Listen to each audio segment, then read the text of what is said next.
তাদেরকে আমরা প্রথমে স্টেজে ওয়েলকাম করে নেব। আমাদের সবার প্রিয় গ্রেট মোটিভেটর, গ্রেট লিডার, নান আদার দ্যান মিসেস মহুয়া গান্ধী।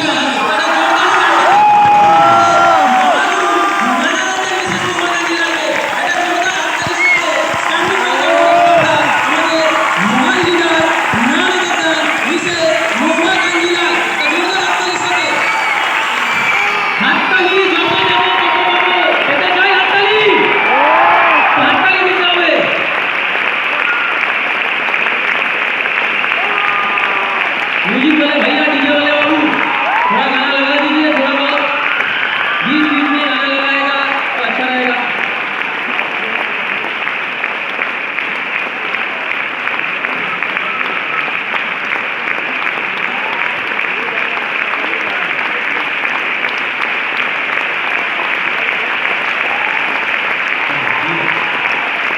नेक्स्ट আমরা যে পার্সোনালিটিকে স্টেজে ওয়েলকাম করতে চলেছি, আজ থেকে 25 বছর আগে যখন অর্গানাইজেশন স্টার্ট করেছিল ছোট ছোট পায়ে, একটা গান আছে না, ছোট্ট ছোট্ট পায়ে চলতে চলতে ঠিক পৌঁছে যাবো, জানি তো?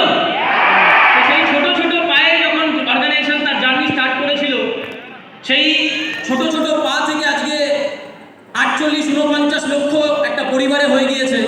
তো সেই যে মানুষটার হাত ধরে আজকে এত বড় একটা পরিবার একসাথে এক ছাদের তলে আসতে পেরেছে, যিনি নাকি আমরা জানা, আমাদের যতটুকু শোনা, এই অর্গানাইজেশনে আসবার আগে উনি একজন ব্যাংক ম্যানেজার ছিলেন।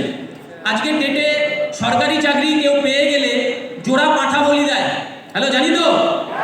তো ব্যাংকের মতো একটা লোভনীয় চাকরিকে যিনি 1 সেকেন্ডের মধ্যে তুড়ি মেরে রিজেক্ট করতে পেরেছিলেন এবং এই অর্গানাইজেশনের হাত ধরেছিলেন, আর এই অর্গানাইজেশনে লাখ লাখ ছেলেমেয়ের ভবিষ্যৎ তৈরি করবার সাক্ষী হতে পেরেছেন, এরকম একজন পার্সোনালিটিকে আমরা স্টেজে ডেকে নিতে চলেছি। আমাদের মহাগুরু, আমাদের গ্রেট লিডার, গ্রেট মোটিভেটর, পথপ্রদর্শক, king maker of smart value, none other than mister Biswanath Bhowmik.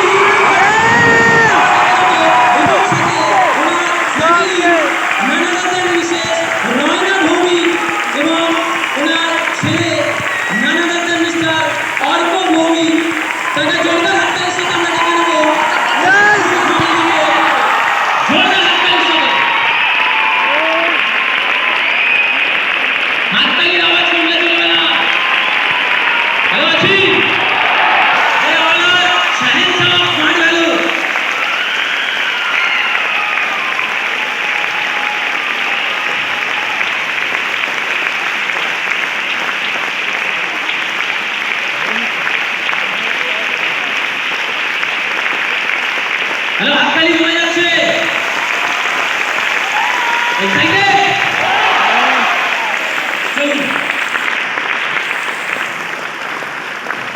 এরপরে আমরা যে পার্সোনালিটিকে স্টেজে ডাকতে চলেছি, ইয়াংগেস্ট কোটিপতি অফ স্মার্ট ভ্যালু। ইয়াংগেস্ট কোটিপতি, বয়স দিয়ে নয়, এনার্জি দিয়ে। আমরা মাঝে মধ্যে আমরাও ফেল করি ওনার এনার্জির আগে। আজকে স্মার্ট ভ্যালু যে উচ্চতায় পৌঁছাতে পেরেছে, আমাদের মতো বাচ্চা বাচ্চা ছেলেমেয়েরা তারা কেরিয়ারের স্বপ্ন দেখতে পেরেছে যে মানুষটার হাত ধরে, যাকে স্মার্ট ভ্যালুর কিং মেকার বলা হয়। কিং তো সবাই হতে পারে, বাট কিং মেকার খুব কম মানুষ হতে পারে। তো সেরকম একজন কিং মেকারকে আমরা স্টেজে রাখতে চলেছি। আছি? আজকে অনেকে থাকে গ্রামের দিকে বা আমাদের এলাকাতে, আমরা দেখেছি 40-45 পার হয়ে গেলে সবাই দিন গনে, হরি দিন তো গেল, সন্ধ্যা হলো, পার করো আমারে, হ্যালো, জানি? যে পার্সোনালিটিকে আমরা স্টেজে ডাকতে চলেছি, উনি নাকি প্রায় 50-এর ওপরে উনি স্বপ্ন দেখেছিলেন। তিনিও একজন ব্যাংক ম্যানেজার ছিলেন, বাট উনি বলতেন যে ব্যাংকে চাকরি করাকালীন উনি কখনো গাড়ির চাকাও দেখেননি, কিনবার অকাত ছিল না। বাট এই সিস্টেমে আসবার পর না জানি কত গাড়ি কিনেছেন, তার কোনো ঠিক নেই। তার সাথে সাথে যেটা একজন মিডিল ক্লাসে স্বপ্নেরও বাইরে, যেটা ক্লাসি পিপল যারা থাকে তারা মেনটেন করতে পারে, সেরকম একজন সেরকম একটা গাড়ি, যেটার নাম হচ্ছে নাকি অডি।